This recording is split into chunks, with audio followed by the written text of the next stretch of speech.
Freedom is a heavy load, a great, strange burden for the spirit to undertake. It is not easy. It is not a gift given, but a choice made, and the choice made may be a hard one. The road goes upwards towards the light, but the laden traveler may never reach the end of it.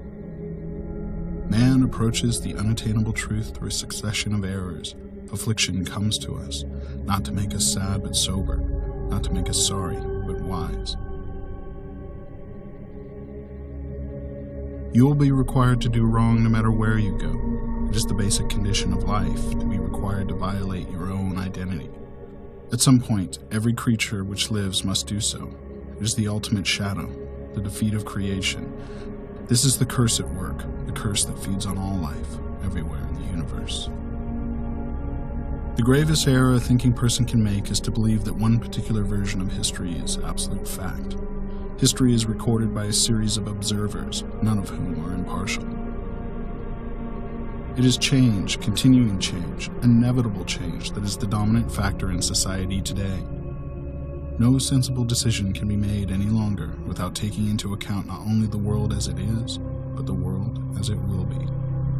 The saddest aspect of life right now is that science gathers knowledge faster than society gathers wisdom. Each generation imagines itself to be more intelligent than the one that went before it, and wiser than the one that came after it. Man is the unnatural animal, the rebel child of nature, and more does he turn himself against the harsh and fitful hand that reared him.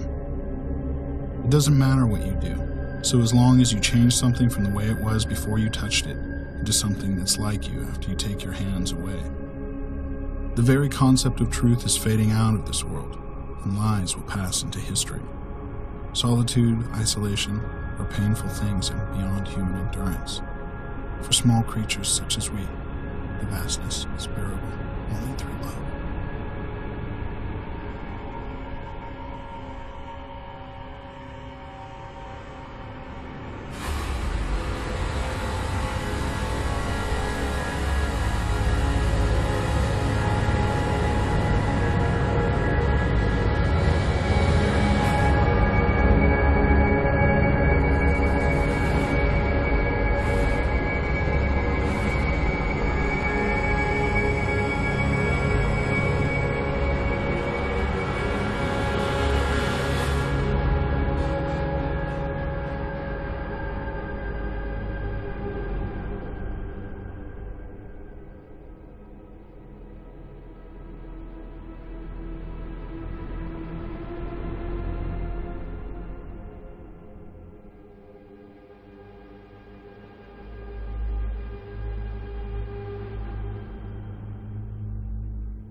O blessed glorious Trinity, bones to philosophy, but milk to faith, which as wise serpents diversely, most slipperiness, yet most entanglings hath, as you distinguished undistinct, by power, love, knowledge be, give me such self-different instinct, of these let me elemented be, of power to love, to know you, unnumbered 3.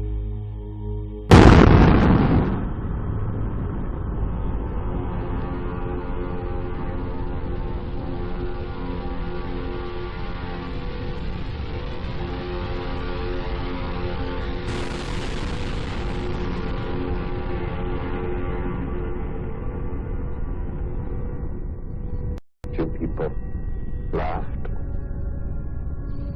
Few people cried.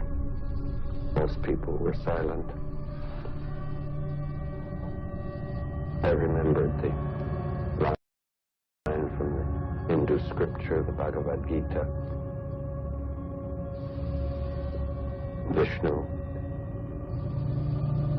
is trying to persuade the prince that he should do his duty, and to impress him takes on his multi-armed form and says, "Now I am become death, the destroyer of worlds."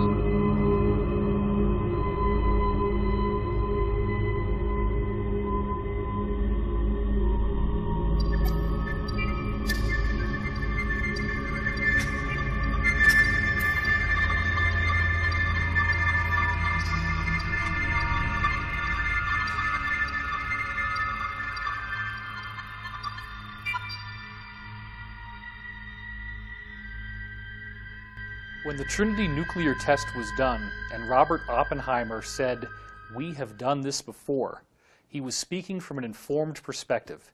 In the ancient Hindu text, the Bhagavad Gita, there is a reference to a bolt of iron charged with the light of 1,000 suns. It describes radiation sickness. It describes elephants screaming and dying. It describes the shadows that are left on the ground after the blast goes off, all things that we're now very familiar with in the nuclear age. The same culture that described what appeared to be the use of a modern nuclear weapon also was describing things like anti-gravity craft that flew through the air with no sound called vimanas. These craft could pass right through a mountain, and they also used some sort of particle beam weapons. You have human-looking beings that are larger than the rest of us and have blue skin, like Krishna, and they also have extraordinary abilities. And in addition to that, you have weird reptilian beings called Rakshasas, who are also codenamed snakes. And these beings clearly appear to be of a reptilian nature. This even goes to the point that you still to this day have temples in India in which there are people called Nagas who have a human-like top, but then from the waist down they literally have a snake's body. All of this stuff takes on a much different investigative hue once we look at the fact that the actual record of what we now know a nuclear bomb looks and acts like is dutifully recorded in these Hindu scriptures. So Oppenheimer was aware that this weapon unleashed a fury unlike anything we'd ever seen before. Prior to Hiroshima and Nagasaki, the scientists were the rock stars. Thomas Edison, Alexander Graham Bell, Marconi, Tesla. These were the rock stars. These were the people who made our lives so exciting that we went from essentially a primitive situation where in order to have food preserved, we have to have an ice box where literally pieces of ice are covered with sawdust, to now we have electric refrigerators. We have electric lights so we can read at night. We have thoughts being beamed wirelessly by radio, and then eventually even pictures through television. This was so exciting. People could travel, transcontinental railroad. All these things were coming out that had never happened before.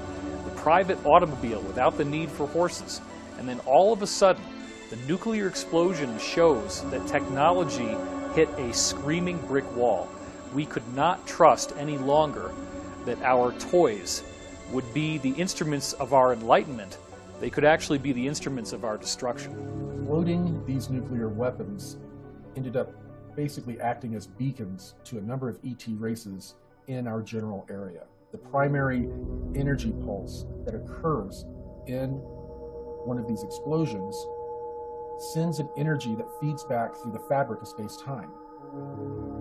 All stars, all planets are connected through electromagnetic filaments. Scientists call these connections the cosmic web.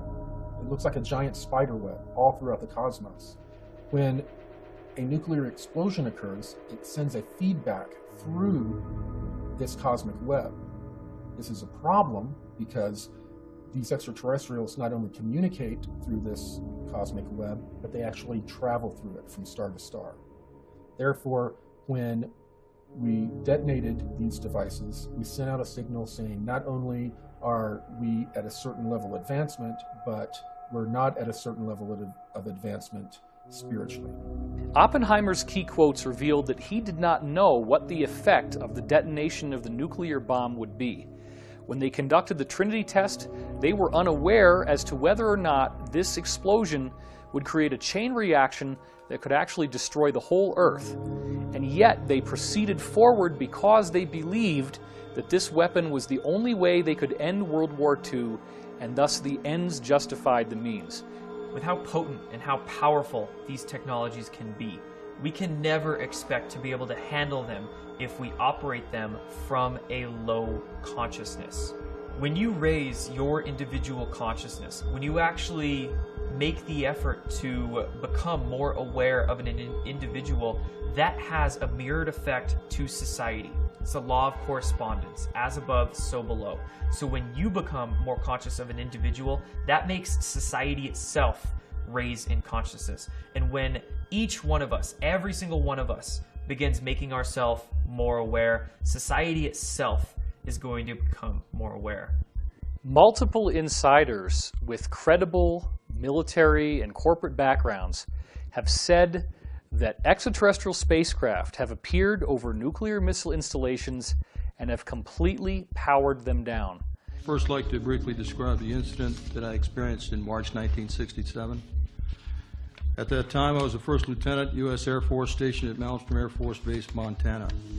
I was trained and assigned duties as a missile launch officer for the Minuteman I intercontinental ballistic missile. We had operational control over 10 Minuteman nuclear missiles. On the evening of March 24, 1967, while my commander was on a scheduled rest break, I received the first of two phone calls. The first call was to report unidentified lighted objects flying above the facility.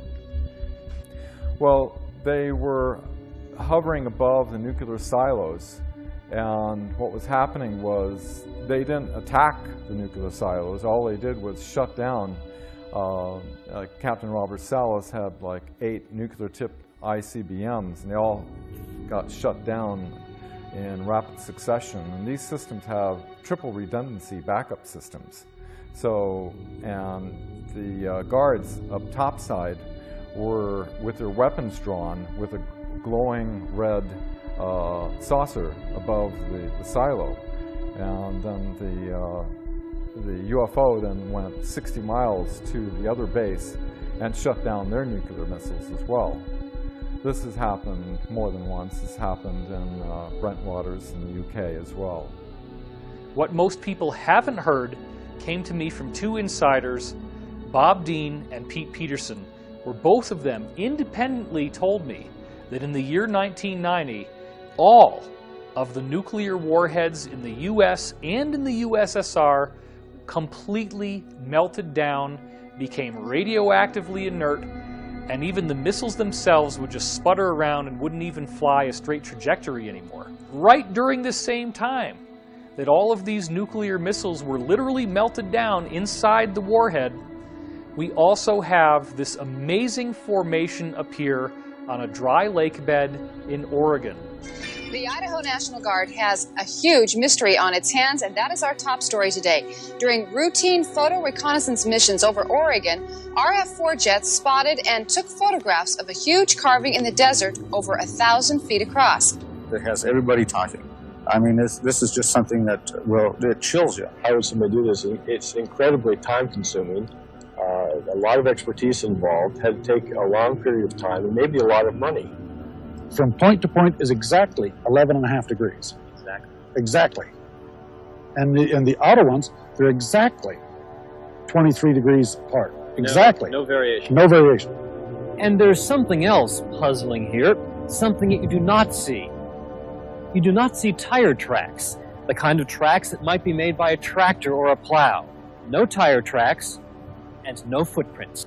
In Oregon, I'm Walden Kirsch for NBC News. The reality is that this is the same type of thing that's being done with crop circle formations, but on an even more impressive scale, and that mark was a symbolic statement from the ETs. The mandala, remember, is supposed to be a symbol of the cosmic mind, a symbol of the Creator, the origin of the universe, the geometric nature of how everything unfolds. So they're giving us a message. They're showing us that they will make sure that we stay on track for this positive future that's been promised to us in over 35 different ancient cultures around the world. Ladies and gentlemen, the President of the United States. Good evening, my fellow Americans. In the councils of government, we must guard against the acquisition of unwarranted influence, whether sought or unsought, by the military-industrial complex. The potential for the disastrous rise of misplaced power exists and will persist. We must never let the weight of this combination endanger our liberties or democratic processes. we should take nothing for granted. Only an alert and knowledgeable citizenry can compel the proper meshing of the huge industrial and military machinery of defense with our peaceful methods and goals, so that security and liberty may prosper together.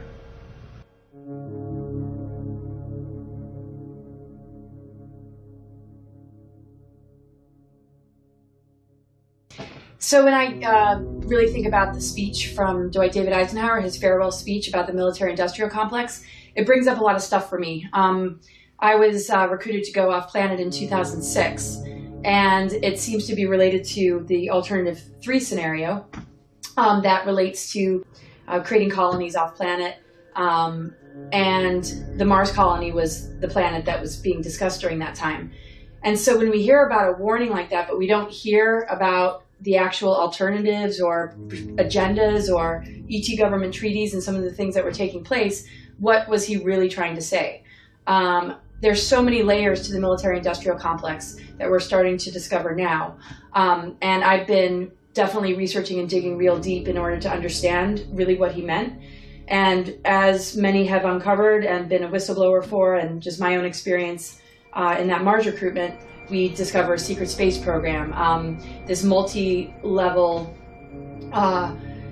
shadow government with compartmentalism, things that happened after the Second World War, and the infiltration coming in from Project Paperclip to the American government, MK Ultra having so many branches. So it's like, okay, here's a warning about the misplaced power that exists and will persist if we as an American people don't start to become empowered, which is basically what I got from it. I could feel a lot of pride in a lot of my family members about that speech. But I would say that I'm a family member that has, I think, recognized some layers that were not brought to my attention growing up, that I've been able to sort of share with them. And again, there's compartmentalism.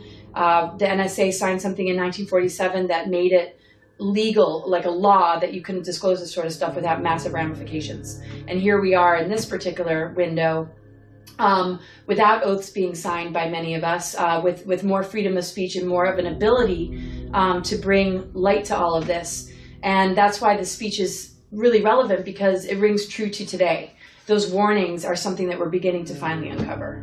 Actually started back in 1955 with the Eisenhower administration, that was forced into a treaty, somewhat of a surrender, with a Nazi faction that had been operating.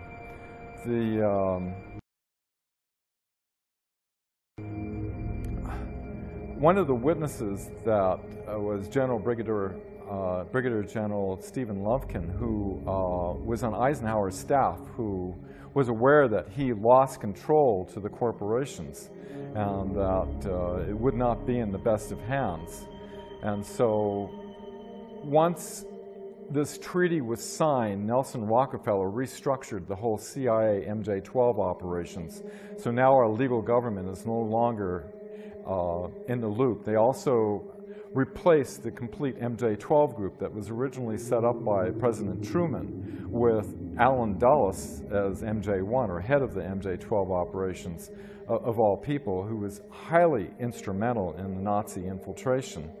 What happened was, when this happened, all of the reverse engineering operations that were Wright-Patterson Air Force Base in Ohio were moved to Area 51 and S4, where Eisenhower realized that he had lost control when he attempted to look into it. He was denied access. Here, a five-star general was really pissed, so he threatened to invade Area 51 with the First Army out of Colorado. And until they allowed 2 agents to give a report of what's going on over there. And what they found was that several craft were being reverse engineered that were extraterrestrial and German origin. One of the ways that the Nazis obtained their advanced technology before World War II was through the use of a channeler called Maria Orsic. Maria Orsic was channeling telepathic messages from extraterrestrials that were offering her plans and schematics to actually create anti-gravity craft. Maria Orsic channeled this information for the Occult Vril Society in Germany. This information was later used by these German secret societies to build out many of their crafts. Because they were focused more on the qualitative superiority rather than the quantitative, they were more focused on having more advanced technology rather than more tanks and boots on the ground. They were losing the ground war in Europe, but they were obtaining the more advanced technology. And to save that technology, they took it down to Antarctica pre and during World War II. In the late 1930s, the Nazis had an expeditionary group go down to Antarctica, and they found some very interesting things. They found a region under the ice that was created by geothermal heat from volcanoes, and there would be 3 miles of ice, and a few thousand feet above ground level would have been melted by the geothermal heat. And the rest of the ice acts as an insulator, causing it sort of like an igloo effect. And the dome would grow from the heat, the geothermal heat, and it would melt and run under the ice. And that was some of what was lubricating the ice and causing it to move. But underneath these areas, they were finding perfect areas to build submarine bases. So not only did the Nazis build out submarine bases, as they developed more and more of their space program, they developed out a massive spaceport. After these spaceports were developed and the Nazis had handed it over to basically the Americans began to develop more and more research and development bases in Antarctica. In the late 1950s, a treaty was signed that stated that Antarctica was only to be used for peaceful research. Well, we were basically arriving and digging giant holes under the ice in various areas and building out these giant complexes, much like I think it was called Project Icehorn back in the 1960s, where like in Greenland, the United States Army Corps of Engineers was building out an ICBM base hidden under the ice, and it was very sophisticated. I'm told that they were very similar in when they were built and how they were built to the buildings that were built in this program. Companies that were given access to these R&D bases began to develop NBC testing, they called it, nuclear, biological, chemical testing, which in the programs usually translates into them working with clones, working with different chemical compounds to affect how people develop psychologically or physiologically. So a lot of very, very dark scientific programs began to be developed down in Antarctica, and indeed are going on to this very day. One of the biggest things that the Cabal does not want us to know about are the existence of these R&D bases and all of the horrible crimes against humanity that are occurring on these R&D bases. On December 9th, 2015, William Tompkins released his epic book, Selected by Extraterrestrials. I became aware of it early in 2016, but it wasn't until he had conducted several interviews that he and I became friends and began speaking regularly. The story of William Tompkins is quite amazing. Here's a man who's 93 years old, and he gets hired right as he begins his military career in the Navy, working in a highly classified program for the United States government at the highest levels, where he was personally responsible for getting information from 23 different American spies who were embedded in the German secret space program, which apparently included bases in Antarctica. A single Navy operative went into Germany. This is like 1939. He didn't believe this, but there was very strange organizations and different research groups all over, not just Germany, but in the occupied countries too. And strangely enough, Germany was putting in production fantastic vehicles. They didn't have wings on these aircraft. They didn't have empennage or tails. They had landing gears. Some of them were triangular shaped. Some were rectangular shaped. Some were round shaped, like a saucer. And so he, being a spy for the Navy, found out all of these fantastic situations that were going on inside of Germany. And this is an important point. Instead of him going to his boss, coming back to the United States, he went directly to the Secretary of the Navy, Forrestal. Forrestal gets tapped on the shoulder. He gets told, don't select a Navy officer to head up these operatives. What? He's told to select somebody who had never been in Annapolis. Now, almost every Navy officer, whether they're a one-star or lieutenant commander, they've all been through Annapolis to learn how to be a Navy officer. It turns out Forrestal is told that every book in the libraries, every book in the colleges, every book in the universities, every book on this planet is misinformation. It's misinformation.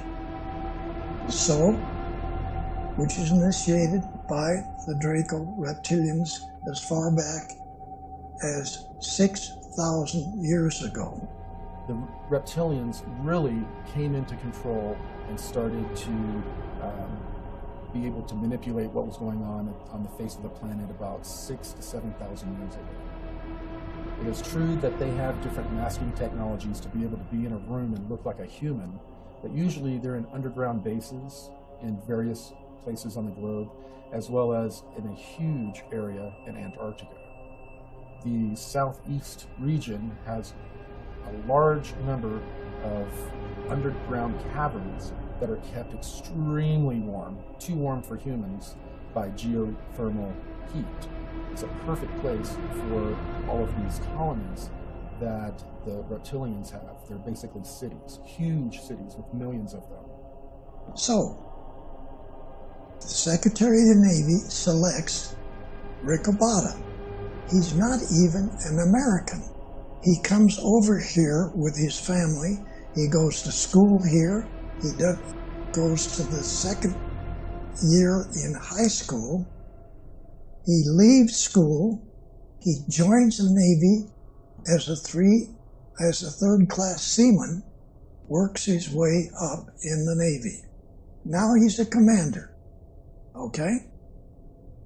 That commander is selected by the Secretary of the Navy to head up all of these operatives, to go back into Germany and find out what's going on.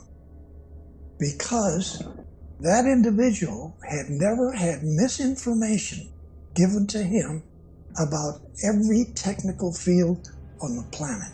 Everything we learn in the establishment-controlled education systems is specifically designed to program our minds away from the truth. Physics is wrong. Medicine is wrong. History is wrong. Everything we are taught in textbooks is mainly wrong. And this is done purposefully so we don't understand how to move our bodies, how to feed our bodies, what really happened in the past, what technology can really do these days. All of these things, if we learn them, would help us empower ourselves, would help us actually understand what's really going on with our reality. Now, if you were to go to San Diego and look over at North Island, you're going to see a tall building like this. There's a small office in the top of that building, which is a secret office for the Admiral. This is where the operatives come to. So, the Admiral's aide comes to my barracks, taps me on the shoulder, and he only says one word: he's here. We drive over to that building, we get up to the top, we go into this conference room, a small room. Admiral Riccobotta sits here, I sit here, and one of 3 other bosses that I have are all captains. So now I have 3 captains as bosses, and now a 2-star admiral. He just got another raise. Wow. He just came back from Lockheed. He just came back from Scripps Institute. He just came back from all the aircraft company. Wow. Now he's got these operatives coming in. So the operative sits on the other side of the table. He discloses to us these fantastic things that Germany is doing that make no sense. Now I have 8 girls and 3 PhDs as a group. We put together a package from what the operative brings back. Some of it is photographs. Once in a while it's a manual, hardly any manual. A couple of manuals were not even in English, German, or any other language. They were extraterrestrial hieroglyphics. You see all of this stuff. You hear it. You understand what the Germans are doing. They didn't just get documents from the extraterrestrials. They got brand spanking new space vehicles. Here's one. Here's another one. Here's. They brought these. They take you inside. They show you how to drive it. So they put me in a secret laboratory which is designing not flying wings like Northrop does, okay? These are just a fuselage with no wings and no tail. Half airplane, half spaceships. This is what Northrop was designing. Our first spaceships are U.S. Navy attack class submarines. We put together programs that went all the way out into the galaxy, not just this galaxy. The military-industrial complex, back when they were testing a lot of the technology that they had received from the Nazis after World War II, as well as from ETs, when they were doing proof of concept testing, they had attached this technology to a regular submarine, and then they flew it out of our atmosphere. That was the first time that they were really able to fly a vessel out of our atmosphere using electrogravitic technology. The reason that they used the submarine was, of course, because they were self-enclosed. The crews that served on them were used to serving 6 months or more away from home, having all of their supplies with them, and they had the psychology of being able to handle those tight quarters for such a long time. The technology developed to a point to where they developed the finances, this financial schemes, to begin to build out fleets of these long cigar-shaped craft. Some of them were kilometer long or longer, and they could make them longer by putting in sections. And the sections were modular, just like in modern submarines. They could take apart the fuselage and pull out sections. It could, one of these modules could be set for like 3 or 4 months as a laboratory for a bunch of different scientific programs. And then at its next time at port, the modules are swapped out, and then it's a hospital ship. The modules are swapped out the next time, and it's a troop transport, or it's just a long-haul freighter. So these ships are very modular, and in the beginning they were using power systems that were nuclear. Then they moved to thorium type of electrical generation, and then they moved to some sort of zero-point electrical generation, and that is what they currently use. This is totally unreal that this happened like in 1942 on this planet. Extraterrestrial come from who knows where out in the galaxy. Germany gets to be the country that these Draco reptilians pick out to do two types of missions. One, to remove all of the people that Hitler didn't want in his country, and every one of them around the planet. Two, to take every man, woman, and child on this planet and put them in slave factories, men, women, and children, to build and construct all these different types of Draco Navy space battle group ships. This may sound like insanity. This is what happened. He had concluded from what these insiders were telling him that the Germans had actually made treaties with a highly aggressive and highly negative reptilian humanoid race that they've called the Saurians or the Draco.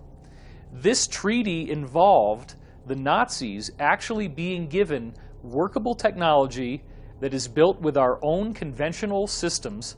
They use a sort of mercury turbine, or type of mercury called red mercury. And then they are actually able to leave the Earth. They had a settlement on the moon, they had a settlement on Mars, and they were doing this stuff as early as 1939, even before World War II actually started. As you can imagine, everybody was thinking he was crazy, but yet these insiders were reporting literally standing there, in which you have 8-foot tall, even 12 to 14 foot tall reptilian extraterrestrials, terrifying in appearance, they smell bad, actually advising the Germans on how to build this stuff in these various bases, including that in Antarctica. Operation High Jump was an operation commissioned in 1947 that was led by Admiral Richard Byrd. And on the public level, it was said that this was a scientific exploration. But what happened was that this operation was commissioned with 33 ships, 13 aircraft, and 5,000 men. Now, this was not a scientific exploration with that many men and that many ships. What Operation High Jump actually was commissioned for was to go down to Antarctica and basically root out the Nazi installations that they had built pre and during World War II. The DC flyover was an event that occurred over successive weekends in July of 1952 in Washington, D.C. And what had happened was that there was a mass sighting right over the Capitol building in Washington, D.C. There was many lights in the sky. Now, many people believe that this was a UFO or an extraterrestrial incident, but in fact it was not. It was German saucers, German craft that were flying over the Capitol building and essentially forcing the hand of the Americans to accept many of these Nazi scientists into their control structures. When many of these Nazi scientists came into America after World War II in Operation Paperclip, they infiltrated into basically every power structure in the United States, government, media, medical systems, basically everything. After World War II, James Forrestal went to Germany to tour many of the research facilities that the Germans had over in Europe, and John F. Kennedy actually accompanied him on those tours. Some believe that Kennedy was actually given information by Forrestal about secret space programs and the UFO phenomenon. And near the end of James Forrestal's career, he was also embroiled in many policy struggles within the United States government. He wanted to disclose the UFO phenomenon and the technologies associated with it. It was said that he committed suicide by jumping out of a high-rise hospital that he was staying in at the time of his death, but of course many people are also believing that he was actually pushed out of the window and in fact assassinated to prevent him from working to disclose these technologies in UFO projects. They had a really troubled Eisenhower that passed over the torch over to Kennedy, before leaving his famous speech of, beware of the misplaced powers when the industrial military complex, and that only an alert, knowledgeable citizenry can protect our future liberties and freedoms. Kennedy, with his background in Office of Naval Intelligence, and documents show that he was aware all the way back to 1942 of operations happening. Kennedy had Allen Dulles as the CIA director. Finding the nefarious activities that Allen Dulles was doing, he eventually fired Dulles and was replaced with John McCone. Because Kennedy was trying to look into these activities, Allen Dulles set up an assassination directive that was revealed in what was called the Byrne Memo, one of James Jesus Angleton's memos that they were attempting to try to destroy all. One intelligence operative was able to pull it, basically saying that Lancer, or the code word for JFK, has been looking into our activities. This we must not allow. This group was working with the group that was with the Treaty of 1955. So when Kennedy put forth a top secret document to the CIA director looking into the MJ-12 and CIA operations with the extraterrestrial, he was silenced with an assassination 10 days later. Years went by. By the way, the Warren Commission, which, Kennedy's famous speech of infiltrated monolithic conspiracy and beware of the dangers of secrecy and secret societies, ironically, the Warren Commission, who said, we have a lone gunman that did this, was all made up of 33rd degree Freemasons. And afterward, the CIA put out a memorandum to its operatives to use the term conspiracy theorists for anybody questioning, and it's used today as a common ploy to discredit people who are questioning the situation. The closest we ever came to having technologies and the existence of non-terrestrials go public was actually in 1962-63. I am told through Alliance sources that President Kennedy was indeed going to make some announcements, and also make announcements that he was going to take drastic steps against some of these secret societies that were running the planet. Therefore, they worked through the CIA to have him eliminated. When he was eliminated in a very public way, the cabal came into power in a very public way. They had been controlling things very covertly up until that point, but since then, they have overtly controlled the destiny of the United States. The very word secrecy is repugnant in a free and open society, and we are, as a people, inherently and historically opposed to secret societies, to secret oaths, and to secret proceedings.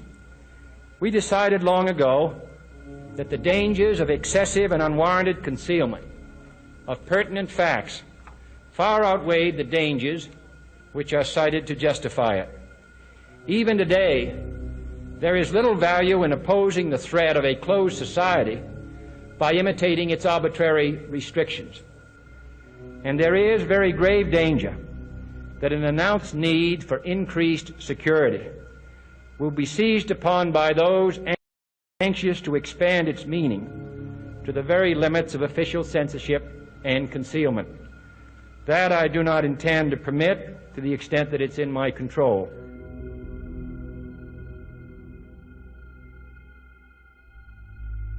You were both in Skull and Bones, the secret society. It's so secret we can't talk about it. What does that mean for America? The conspiracy theorists are going to go I'm wild. sure they are. I don't know. I haven't seen the web. Number 322. Voice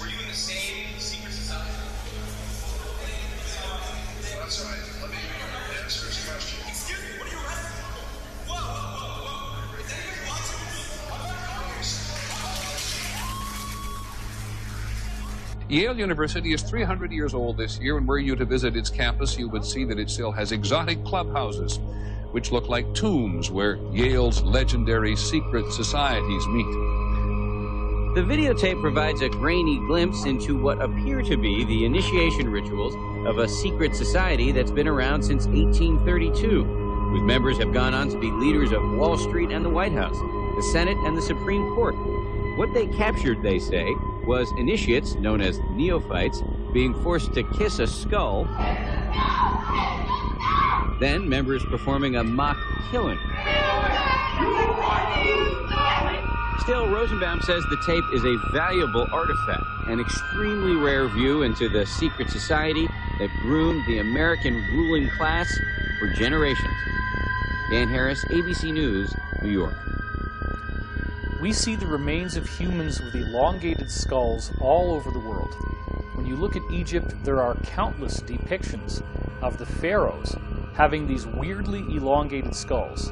This includes Akhenaten, Nefertiti, and their daughter Meritaten. In the case of Meritaten, there are multiple granite busts that you can see that were carved of her, in which she clearly has no hair and has this freakishly elongated skull. And remember, this is a culture that was apparently building pyramids at the time that these sculptures were made. The people with the elongated skulls had apparently been keeping their lineage secret and hidden in the Egyptian priesthood. But then remember that Egypt became weak and it was conquered by Rome. What happened when the Romans got in there is that they made a secret agreement with these people in the Egyptian priesthood who still had the elongated skulls, and they created a safe haven for them in the Vatican City. The Library of Alexandria was burned down, but only with a false flag, where they burned tax documents and census documents. They took all the good stuff that included books from before they came to Earth and relocated that to the Vatican Library. Then you go across to the other side of the Atlantic Ocean, and once again you have a pyramid building culture in Mesoamerica with people depicted in their inscriptions who have elongated skulls. And unlike the case of Egypt, with Mesoamerica we now have the added benefit that there are multiple elongated skulls that have been dug up and were not censored, but are actually on display in museums in places like Bolivia. We have the researcher Brian Forster, who is bringing out new examples of elongated skulls, and they are being genetically tested, they're being analyzed, and they have clear physiological differences from the skulls that the rest of us have. These people have very large brains.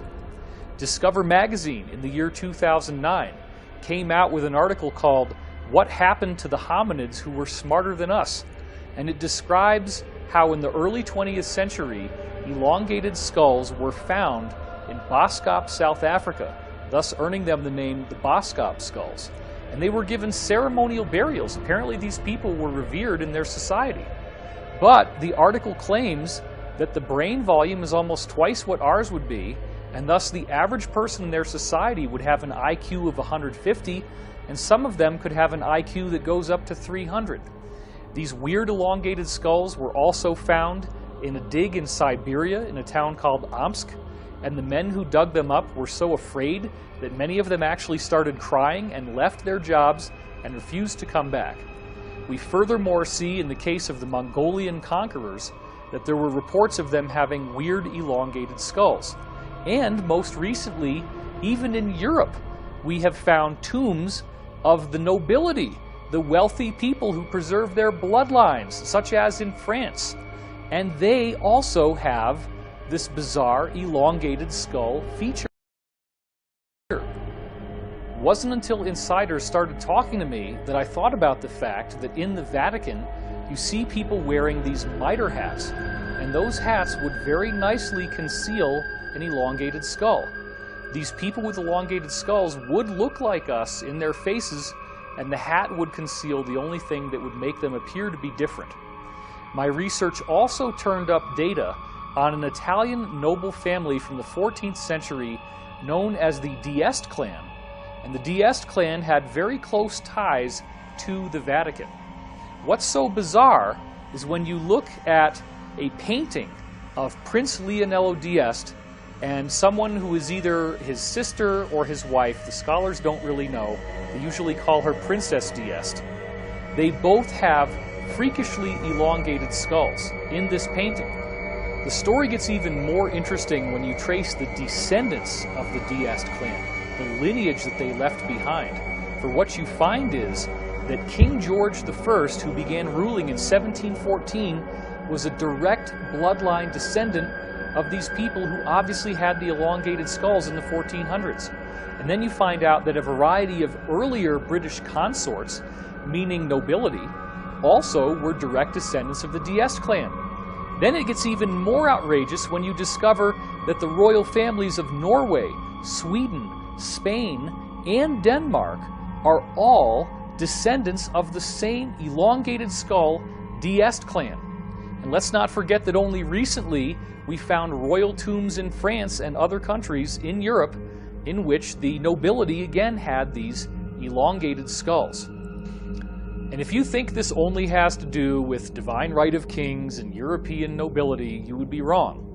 In 1988, an article in the New York Times traced fully 13 out of all of the 40 U.S. presidents at the time as having a direct bloodline connection to European nobility. In 2012, a 12-year-old girl named Brigitte d'Avignon actually did a much more complex genealogical study of the U.S. presidents using the power of the internet and computers. On the School Watch tonight, the story of a 7th grader from Salinas who claims to have made a major discovery about President Obama. She and her grandfather say that President Obama is related to all but one U.S. president. And she found that 42 out of 43 U.S. presidents all had a common ancestor in King John I from England. And this is not just any old king. This is the guy who actually chartered the Magna Carta, which became the defining element that turned into the British Constitution. D'Avignon says she spent countless hours on the internet over the summer researching the lineage of our presidents, a project that started with her trying to trace her own family tree. But I'm the first historian to do all the presidents. So that's almost all of the U.S. presidents that we've ever had. The bottom line is these people are tracking their lineage, they're tracking their bloodline, and they're making sure that their own people get steered into the positions of the highest power and influence worldwide, including the United States of America. Within secret societies, there can be both good and bad people, white hats and black hats. So many of these secret societies are, of course, involved in very dark practices.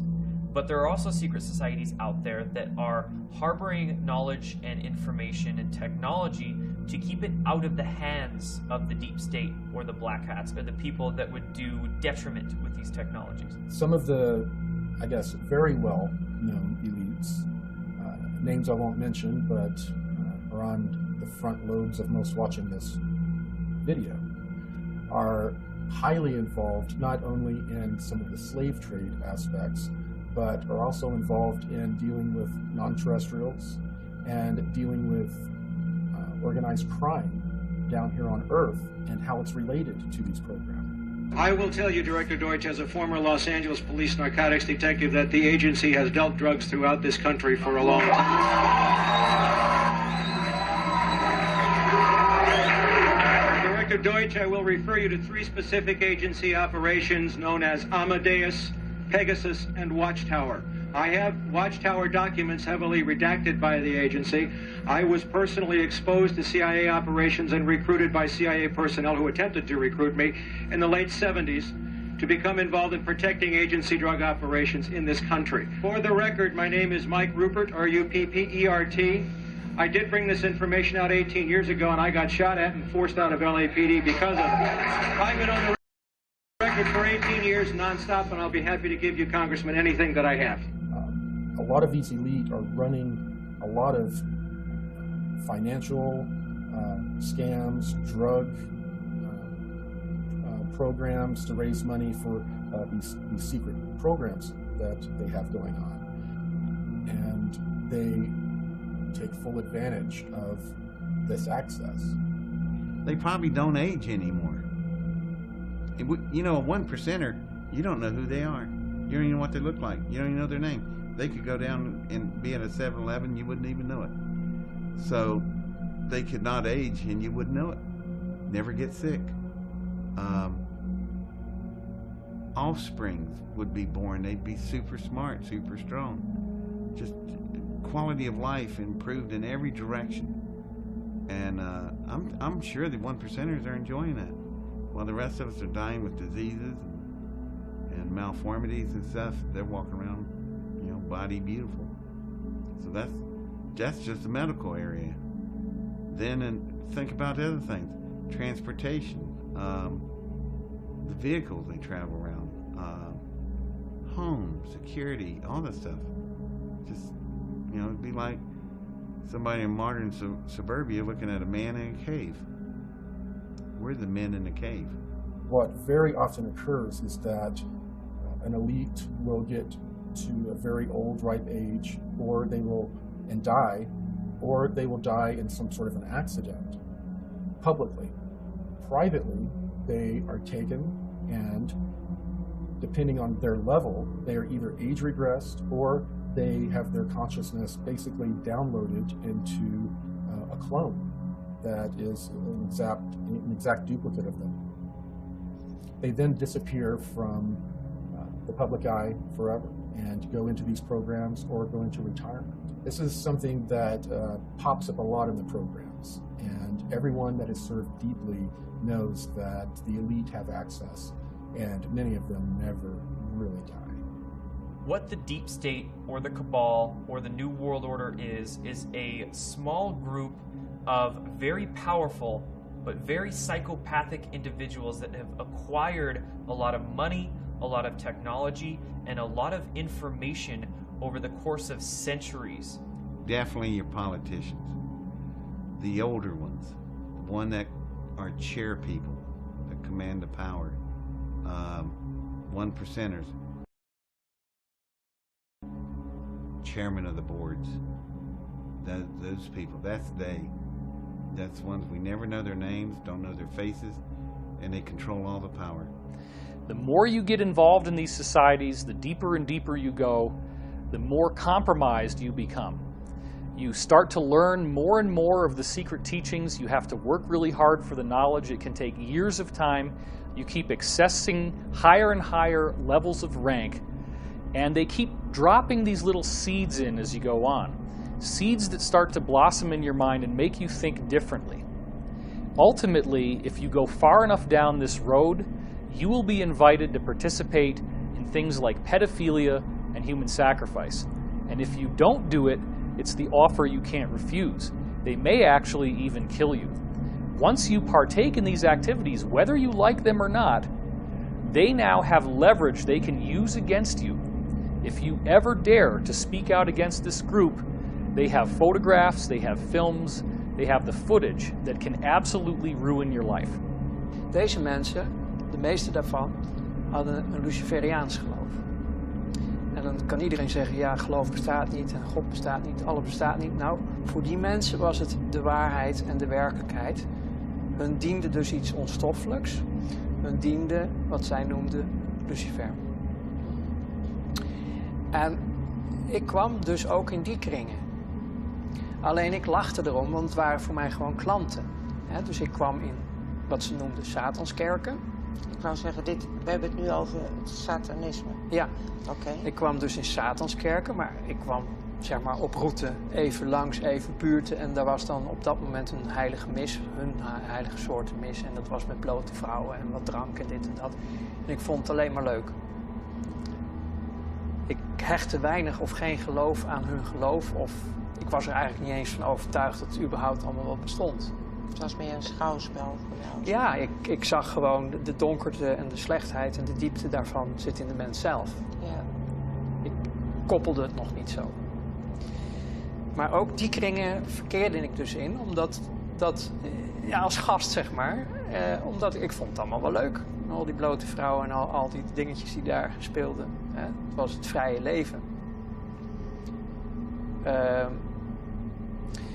Maar er kwam een moment, toen werd ik dus uitgenodigd, daarom vertel ik dit ook, om mee te gaan doen aan offers in het buitenland.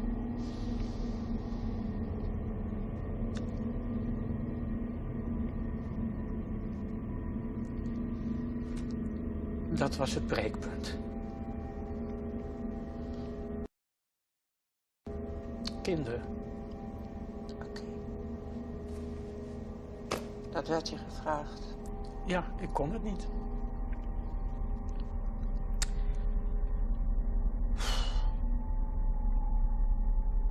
The reason that these elite dark occult societies sacrifice and traffic children, first and foremost, is the energy associated with it.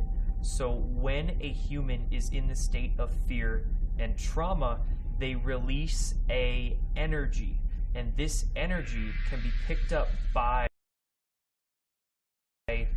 essentially negative extraterrestrial beings, negative archonic influences, and they feed off of it. They literally feed off the energetic release of fear and trauma.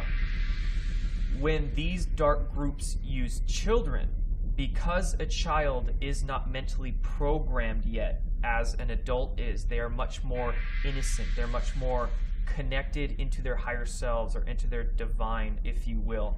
The trauma that they release is much more potent than using adults. During these ritualistic practices that the elite participate in, one of the compounds that is released in the children's body during torture, during trauma, is a compound called adrenochrome. It's released out of the adrenal gland during highly traumatized incidents, and this adrenochrome acts as essentially a drug. These secret societies that make up the deep state are nothing new. This actually spans back thousands and thousands of years, and they have always occulted this information for themselves. We need to understand what occulted actually means. Occulted just simply means hidden in Latin. It doesn't necessarily mean good or bad, it just means hidden. So these secret society groups have hidden or occulted this information for thousands and thousands of years. They've kept it to themselves, and they haven't shared it with anybody outside of their inner circles. The secret societies are really more of a front organization that they use to recruit people, and they will gradually over time find out exactly how ruthless and bloodthirsty you are. It is only as you go farther and farther into this, you become embedded with your brothers in a brotherhood, you become more and more involved, you get deeper and deeper in, that then they start hitting you with the really heavy stuff.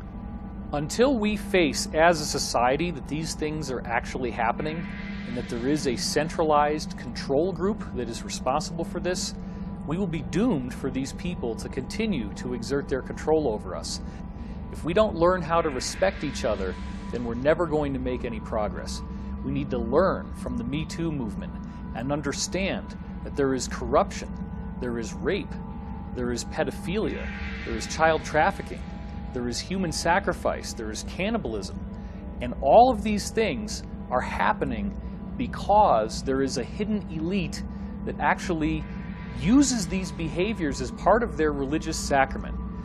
It actually doesn't matter whether you believe that these people exist or not. The bottom line is that they are actually advertising themselves constantly. They do it in movies. There's a whole set of symbols that you can look for in movies that show their influence. They do it in video games. They do it in television shows. They do it in music videos like crazy. They do it in awards ceremonies. And it's always in your face. Now is the time for us to get our heads out of the sand and understand that even if these things do seem unthinkable to us, there are people today who are actively practicing this. The evidence is voluminous, and really what it boils down to is that people don't want to look at the evidence because it is so upsetting. In our obsession with antagonisms of the moment, we often forget how much unites all the members of humanity. Perhaps we need some outside universal threat to make us recognize this common bound. I occasionally think how quickly our differences worldwide would vanish if we were facing an alien threat from outside this world. And yet, I ask you, is not an alien force already among us?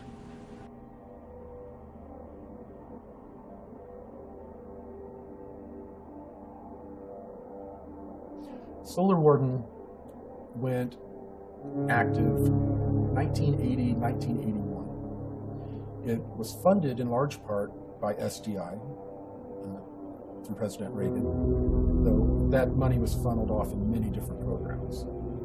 Solar Warden was developed to do exactly what its namesake says, to police our solar system. We were now able, we had the technology to prevent these interloper ET races from coming into our solar system, grabbing our people and leaving. We could now stop them.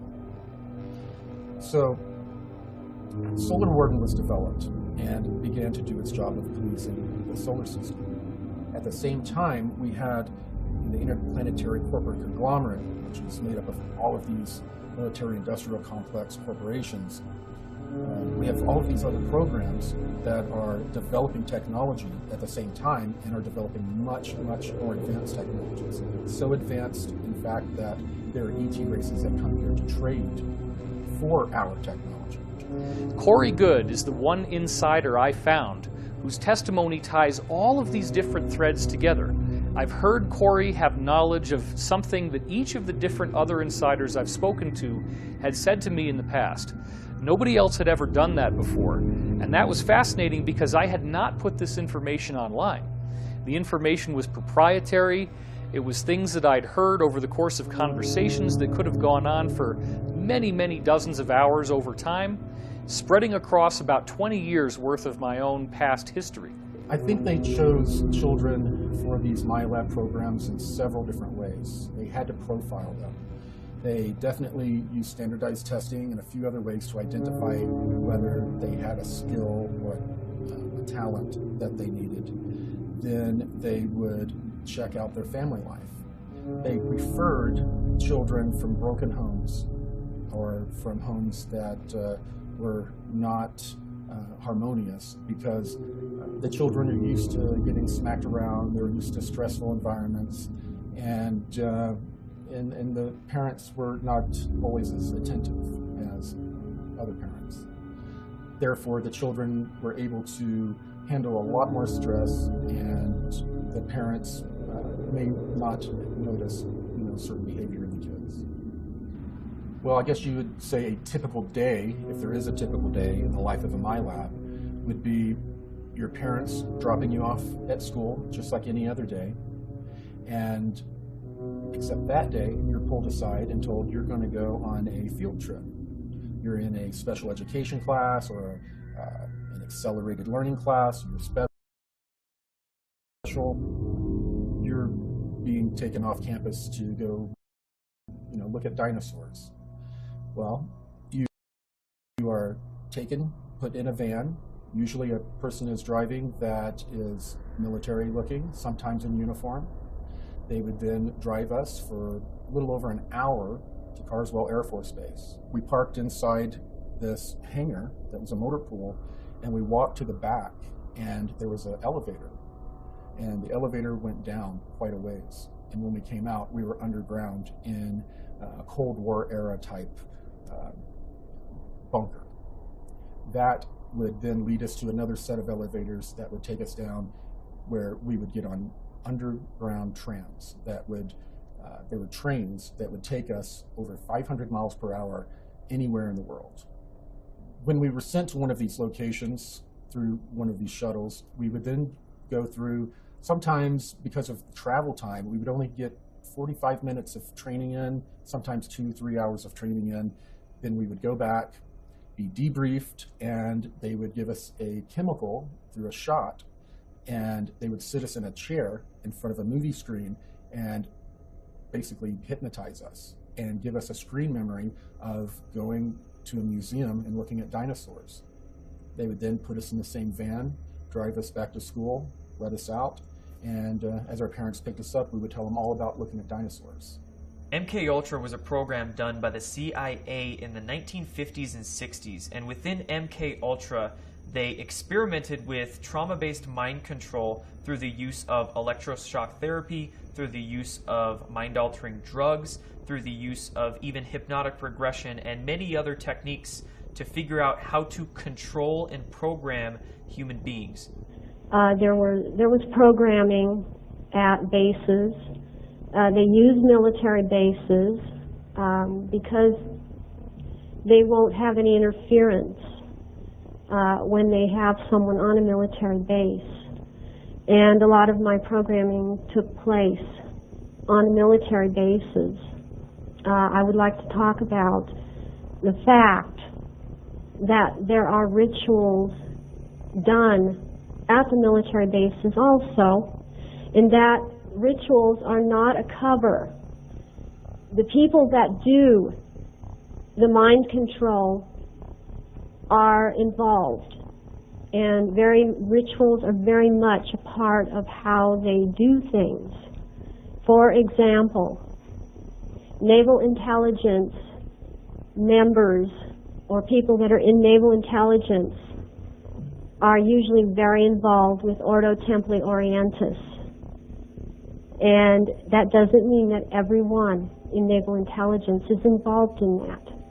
But naval intelligence is responsible for a lot of overseeing of ritual activity in this country. And they are responsible for a lot of this going on. There are other organizations, other agencies involved, but naval intelligence is very involved. We were taken to some kind of facility out on the Nevada desert, and for a long time I thought it was Area 51. But there was also another underground facility at Tonopah, so either Area 51 or the Tonopah facility was taken to a medical dispensary type of place, and was sat down in a waiting room with the lights off. Everything they did seemed to be to cover memory, to make sure that if anybody did remember anything, being in a room with the lights off, you wouldn't be able to see the people clearly, things like that. I was given fatigues to wear that night, with no rank insignia, no name tags, no identifying marks of any kind. Was forbidden to speak to the other people that I was out there with, beyond what was necessary to run the test. So the situation they put us in was very isolating and very frightening, terrifying actually. And so we got to this facility, we sat down in this waiting room with the lights off, and I still see it really clearly. I could draw a picture. And one by one we had to go off to the side in this little room. Finally they called my name and I went into the little room, and it was a small room. There was a security guard in there in desert camo fatigues, wearing a sidearm. He was standing at parade rest, and I was told to lay down on this stainless steel examining table that looked old, like it was maybe from the 40s or 50s. And I laid down on there fully clothed, didn't have to take anything off. And I waited for a long time with that security guard watching me. And finally some guy in a white lab coat came in, the same door I had gone in to the room in. And he said, "Stay calm," 3 times in this really deadpan, monotone voice. And he walked past the security guard, up the right side of the table, got up to the right side of my head, and then he had a hypodermic needle hidden in the sleeve of his lab coat, and he injected me in the side of the neck right here. And whatever the chemical was went straight to my brain. And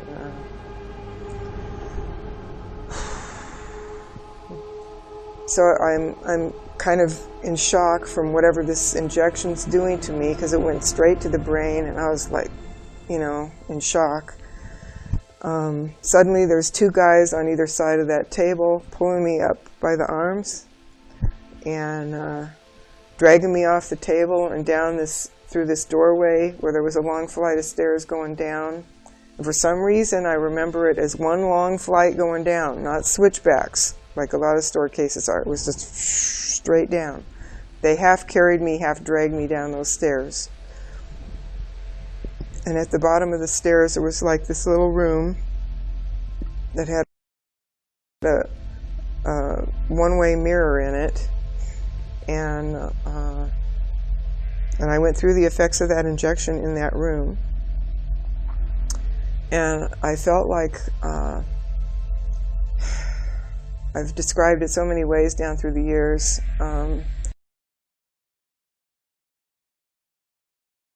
It was kind of like feeling like your body's turning to soda pop fizz or beer foam. It's just like, you know, when your leg goes to sleep and it comes back and there's all the pins and needles and tingling and everything else like that. It was like that was happening to my whole body. But super duper intense, pins and needles. And I just curled up on the floor and just screamed because it was just doing this number on me, you know. And I felt like I was coming apart somehow. I don't know why or how I thought that, but that's how my body felt. It felt like it was just going to come apart and run down a drain in the floor. And I had a feeling that because that mirrored thing on the wall, I think it was a one-way mirror, and they were looking at me through the mirror to watch me go through the effects of this. And I've racked my brain to try to come up with some idea of what this injection was and what it was for. And the only thing I've been able to come up with is maybe they were trying to create a chemical version of ascension. One of the technologies that I was exposed to while in the MyLab programs were the chemical cocktails they would use on us. They would use them to enhance us in many different ways. Some of the ways that we would be enhanced would be if they discovered we had an intuitive empath ability. There was a cocktail that they would give us that would enhance it, make it many-fold stronger. They would also give cocktails to people that would have hormones in them that would make them stronger, faster, and think quicker. A major part of the program was that when you started, they were not quite sure where they would send you. A lot of the kids that were in these programs, they would end up in different syndicates here on the Earth working for the Cabal, and a small percentage, very small, would end up going into the secret space program. Certain children were picked who had certain DNA, and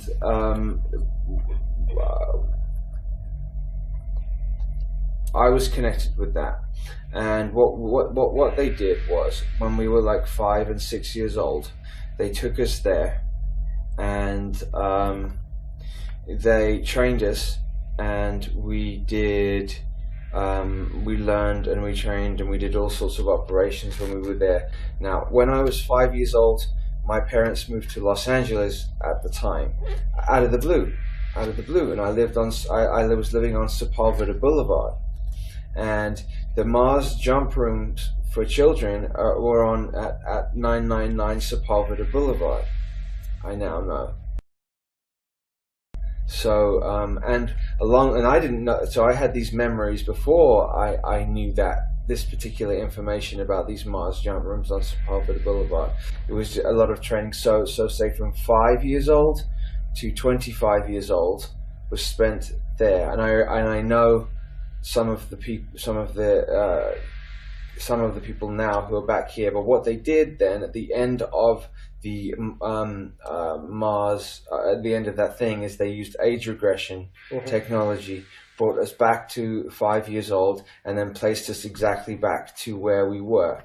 The reason so few went into the secret space program was that most of the participants, almost all of the participants, are pulled from various military branches.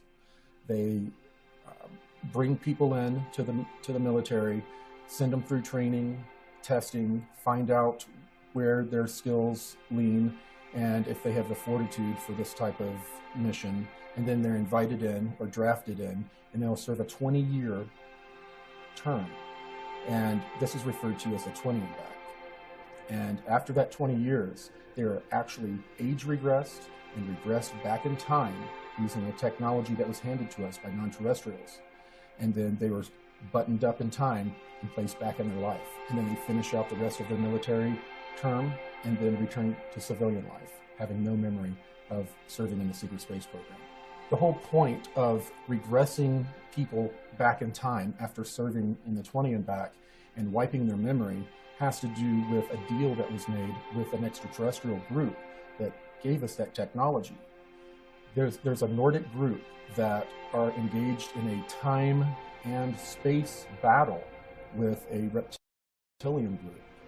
This battle's gone on for many thousands of years. When delving into this research, some people formulate ideas that there's only good extraterrestrials here or there's only bad extraterrestrials here. But we need to understand that the law of polarity is universal. There's both good or benevolent extraterrestrials here to help us, and there's negative extraterrestrials here to essentially feed off of us and traumatize us into a state of fear. These negative extraterrestrial species involve some gray species. They also involve many reptilian species and many non-physical archonic entities that can also remotely influence and utilize much of that fear energy and traumatized energy that we release. Towards the end of my training, it started to become pretty clear that I had done very well in the intuitive empath training. I'd done very well in the rest of the general training that I was given. And I was starting to be introduced to non-terrestrial beings. So it became very obvious that I was going to be interacting with non-terrestrials, and I assumed it was going to be in an off-world environment.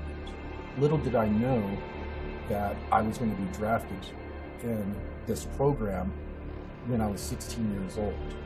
And it was during my Christmas break, between the age of 16 and 17 years old. I turned 17 in February. I was taken from my room. I was then taken to Carswell Air Force Base.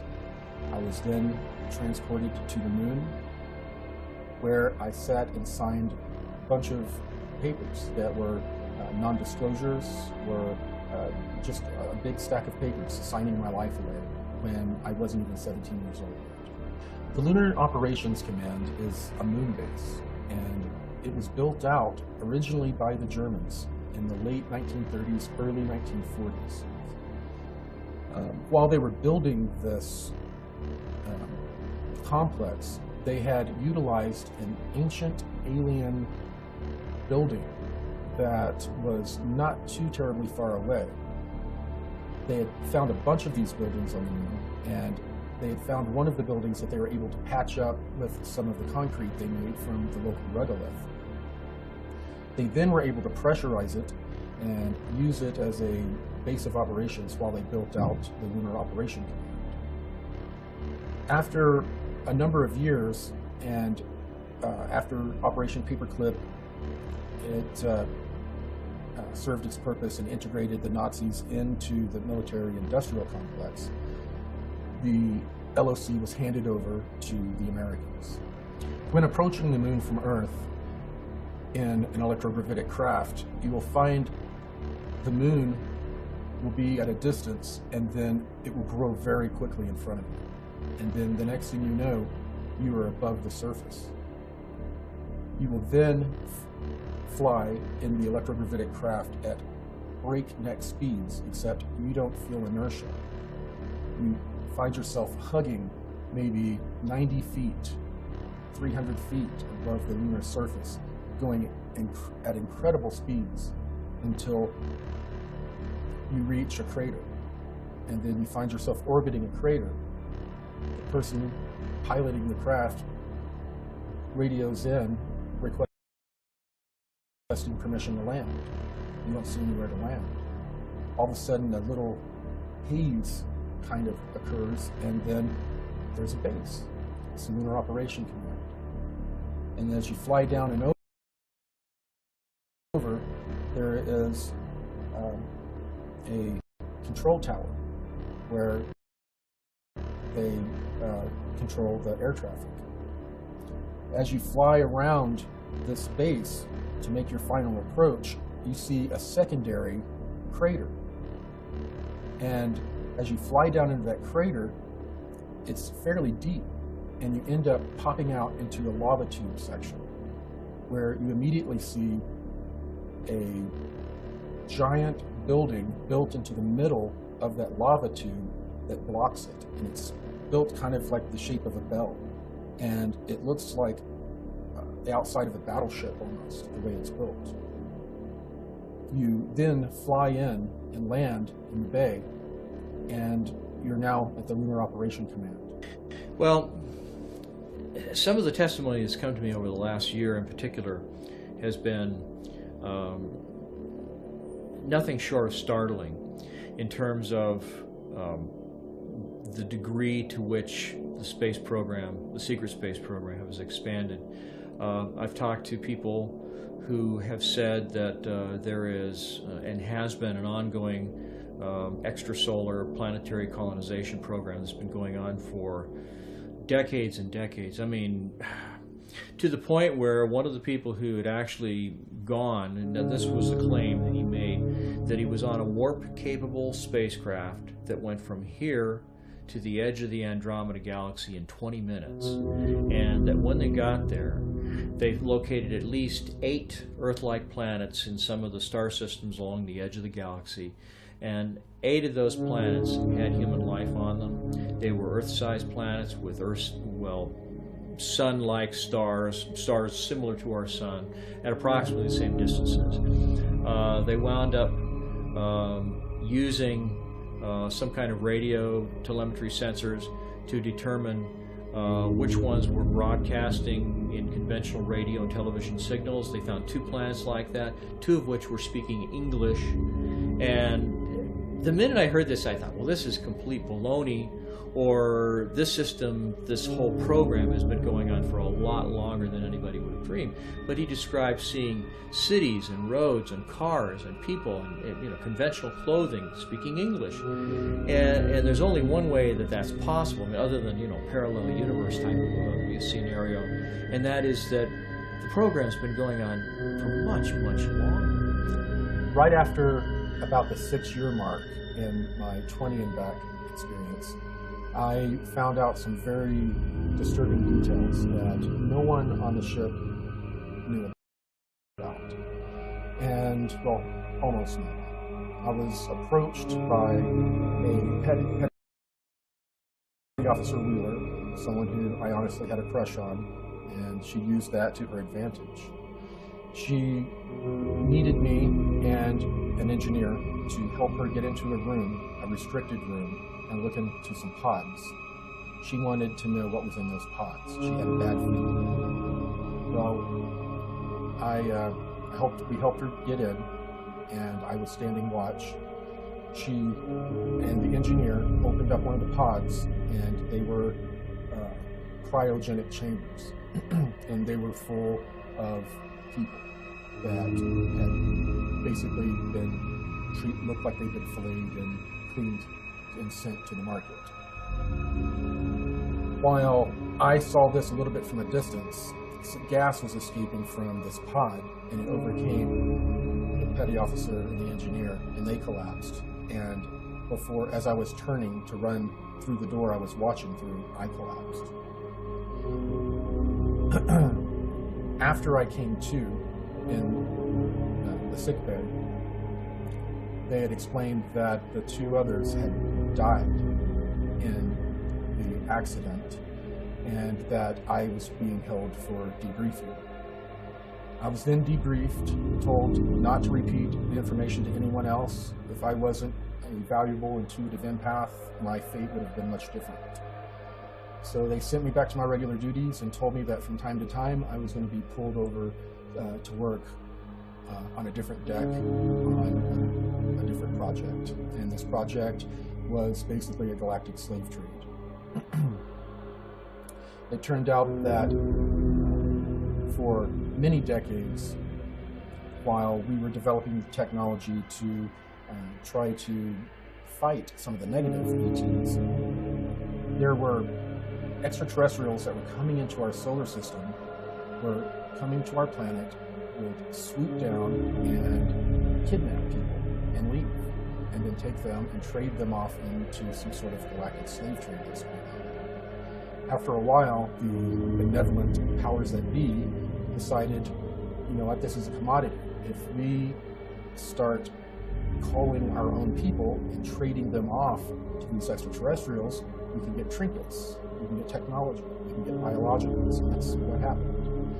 They would trade human beings for biological samples, much like what Emery Smith would end up receiving in his lab and doing different experiments on. And they would also get technology, and they would trade the humans off. The humans would go off to be used in any number of ways. Humans are very coveted.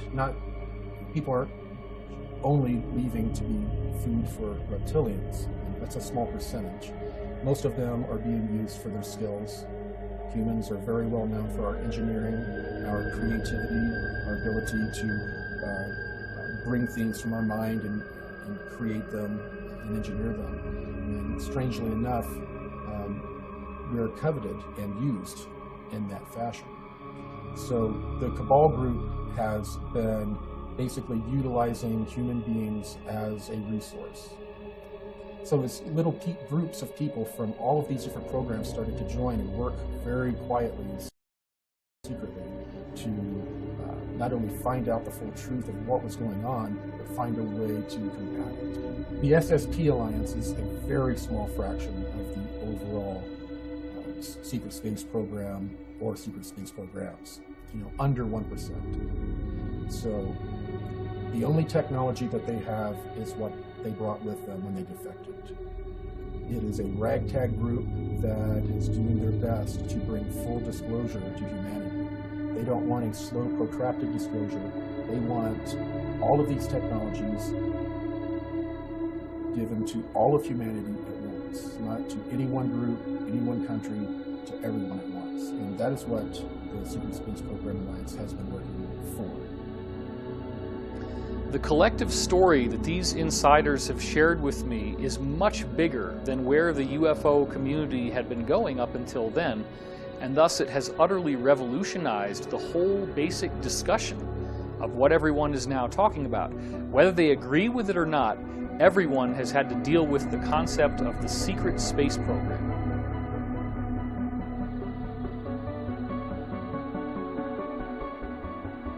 According to some estimates, we cannot track $2.3 trillion in transactions. On September 10th, 2001, the day before 9/11, then Secretary of Defense Donald Rumsfeld testified in front of congressmen about $2.3 trillion missing from the Pentagon. In 2015, an Inspector General report came out detailing that that number grew from $2.3 trillion to $6.5 trillion missing from the Pentagon.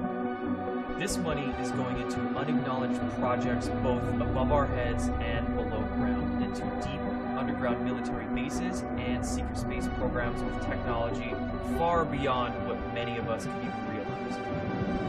Our black budget, for instance, garners $1.023 trillion every 2 years. It's over $500 billion a year.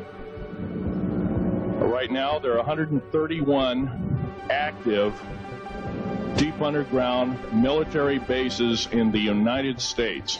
There's 1,477 of them worldwide. Each one has an average cost of $17 to $19 billion. Each one is built in the site, it used to be, it'd take a year to 2 years to build each one, and now they're capable of building a couple of them a year with sophisticated methods. Area 51 is only one base, one of the 131 bases. Of these 131 bases, I call Area 51 a mega base. It's got more than one base in it. It's Tonopah Test Range, Area 51, S2, S4, Groom Lake, and a host of others. Now, these mega bases are gobbling up our gross national product. Right now we're spending 28% of the gross national product on building underground bases solely. China has built 50 different ghost cities that collectively are built to hold an estimated 64 million inhabitants. The apartment buildings, the roads, all of the infrastructure, all the plumbing, all the electrical, everything you need for a city, and there's nobody there. 50 cities, 64 million people. Now remember, China's gross domestic product is $11.2 trillion. They're not even spending a majority of their gross domestic product on these ghost cities, and yet they have the money to do it. It's only cost them a few $1 trillion. So once you start thinking about it that way, you start to see how much money $1,000 billion really is. $1 billion is a lot. If you're a billionaire, you can do anything you want. $1,000 billion is a sum of money that just gets dropped out there with this word trillion, but we're not really thinking about how it literally can build an entire civilization. The articles on China's ghost cities refer to it as China's multi-billion-dollar debt, not a debt in the trillions. In fact, in 2016, one estimate that I saw showed that the total estimated debt that China has gone into to build these ghost cities is only $2.5 trillion. Now that's 50 different cities that hold 64 million people, just because they think that as they continue to have a population boom, that they need to have a place where these people can eventually go. But literally nobody is there right now. So imagine what that means when you start tossing around a figure of the too big to fail banks needing a bailout that, according to Senator Ron Paul, was $29 trillion. You're talking about over 10 times the amount of money that China needed to build 50 different ghost cities that can hold millions and millions and millions of people. So then the question is, where did all this money go? The total amount of money in the world in the 2008 year of the collapse, the gross world product, or GWP, was only $60 trillion. So the theft of $29 trillion from the printed out of hot air US dollar is half of the wealth of the entire world. Try to wrap your head around this, because what I'm telling you is, from all the insiders I've been speaking to for the last 20 years, they are building civilizations. It's just not above ground where we see it on the surface of the planet. There is vast amounts of underground drilling. There are huge caverns, 20, 30 miles wide, that they've built out into gorgeous, elaborate cities, and they're building entire civilizations on planets and moons in our solar system. This is where the money is going. Well, I have a copy of the Inspector General Act here in front of me, and it says, among other things, that it's your responsibility to conduct and supervise audits and investigations relating to the programs and operations of your agency. That's correct. So I'm asking you if your agency has, in fact, according to Bloomberg, extended $9 trillion in credit, which, by the way, works out to $30,000 for every single man, woman, and child in this country. I'd like to know, if you're not responsible for investigating that, who is? At this point, we're conducting our lending facility project at a fairly high level and have not gotten to a specific level of detail to really be in a position to respond to your question. Have you conducted any investigation or auditing of the losses that the Federal Reserve has experienced on its lending since last September? We're still in the process of conducting that review. Until we actually, go out and gather the information, I'm not in a position to really respond to the specific question. So are you telling me that nobody at the Federal Reserve is keeping track on a regular basis of the losses that it incurs on what is now a $2 trillion portfolio? Until we actually look at the program and have the information, we are not in a position to say whether there are losses or to respond in any other way to that particular. Mr. Chairman, my time is up, but I have to tell you honestly, I am shocked to find out that nobody at the Federal Reserve, including the Inspector General, is keeping track of this. What's amazing is that right now we're seeing the very first audit of the Pentagon ever. And this audit could very well begin to expose the trillions and trillions, upwards of even $21 trillion, if not more money than that, begin to be exposed, and we might even find out very soon where all this money actually went. Let's go back now to the LIBOR scandal that happened in the wake of the 2008 economic collapse. LIBOR is an acronym that stands for London Interbank Offered Rate. And what we're finding is that these too big to fail banks are only appearing to be in competition with each other. The LIBOR scandal revealed that these guys are calling each other on the phone, colluding about how to rig their own interest rates so that one appears to be winning, one appears to be losing, but they're actually like branch offices of a single larger corporation. All of the apparent competition, oh, these guys' stock is going down, oh, it's a bloodbath. No, no, no. They're doing all this together. They're competing only on paper when in fact it's collusion. This is financial organized crime on such a massive scale. How can you arrest all the banks? They're too big to fail. This gets into a law that was passed in the United States in 1970 called the RICO Act, which stands for Racketeer, Influenced, and Corrupt Organizations. And that act was built to be able to take down massively organized crime. None of this really makes sense until you get back into the idea of the Federal Reserve System. Now, up until the Federal Reserve was founded in 1913, the United States essentially was in control of its own currency. This same banking cartel that we've been talking about worked behind the scenes to create a series of fake economic crises in the late 1800s and early 1900s, which caused regular Americans to have their savings wiped out. This became such a crisis that people were desperately calling for reform. And then the government comes along and says, look, we're bribed, corrupt politicians. We don't really know what we're doing. They have spokespeople saying these kinds of things in the media. Let's bring in the investors.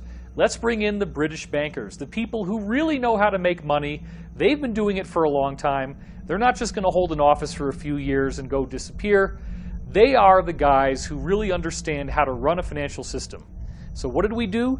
We handed over the issuance of American currency to a private corporation of private bankers. When you see Federal Reserve note on the US dollar, that means it's printed by the Federal Reserve. The Federal Reserve, since they came into power just over a century ago, has eroded the purchasing power of the US dollar by 99%.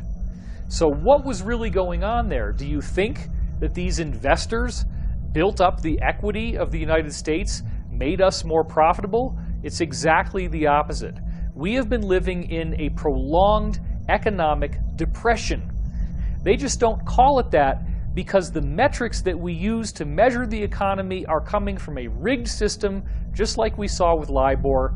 Don't bother to look at the Dow Jones. Don't bother to look at the NASDAQ. That has nothing to do with the reality of everyone else and how hard it has become to earn a living. The complete wiping out of the middle class. You have rich and you have poor. And even among the rich, you then have super rich people where a concentrated small cluster of individuals have so much wealth that it could feed entire nations, entire peoples.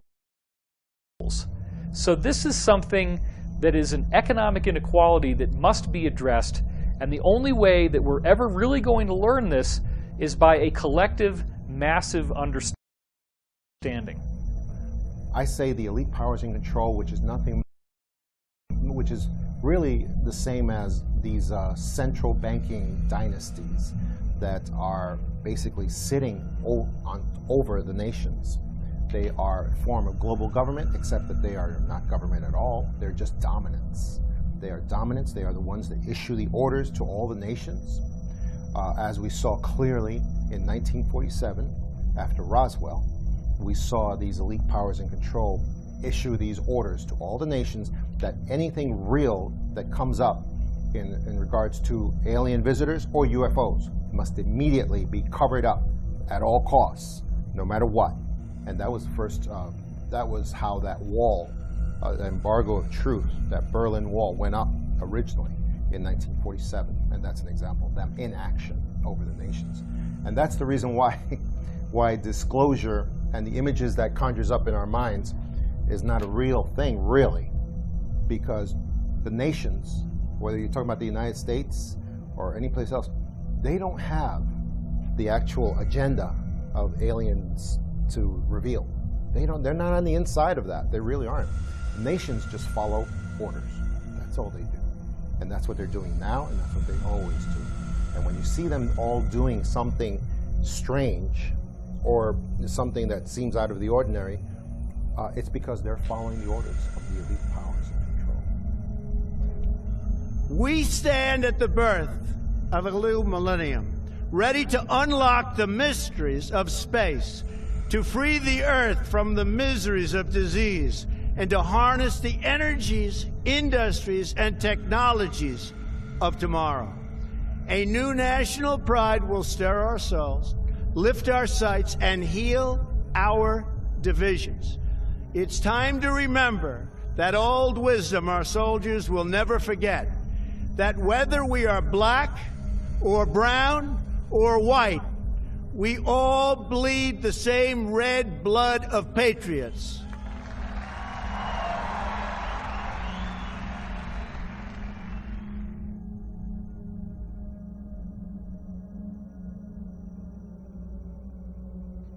After the inauguration, the president signed a number of secret memorandums stating that he wanted the release of advanced technology, and a lot of this technology was involved in the space program, and he was very aware of it. We know that President Trump is aware of advanced technologies because his uncle was the one who went in and cleared out the safe of Tesla after his death. So we are fairly sure that President Trump grew up bouncing on his uncle's knee, hearing stories of free energy. Aside from the Secret Space Program Alliance, we have a different alliance. It is made up of all of these countries that have been fighting against this cabal for 50 years or so.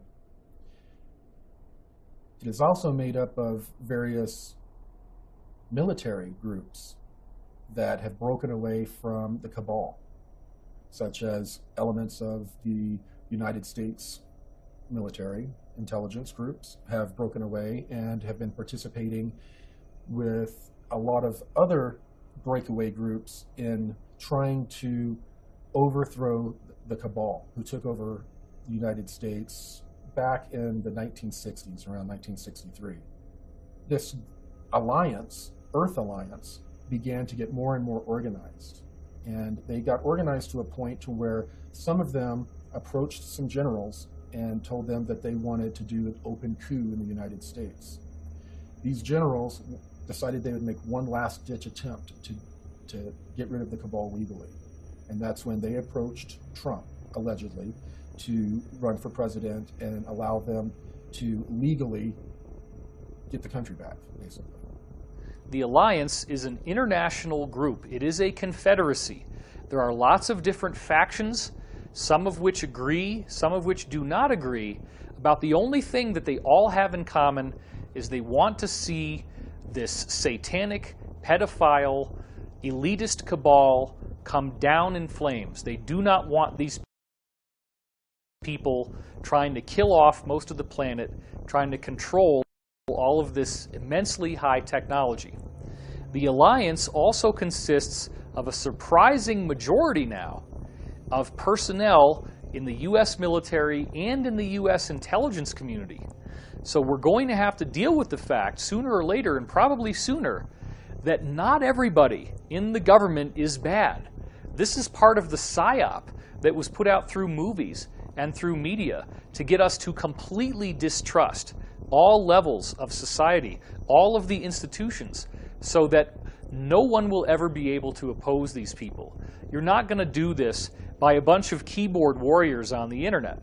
They're not going to actually take the solid action that needs to be taken. What you do need to see is what we now are counting up in August 2018 as 45,000 sealed indictments. Now, this is on the official U.S. government court record. You can go to the pacer.gov website, which lists all of the lawsuits and all of the indictments filed in all of the different districts in America, and just count up the sealed indictments.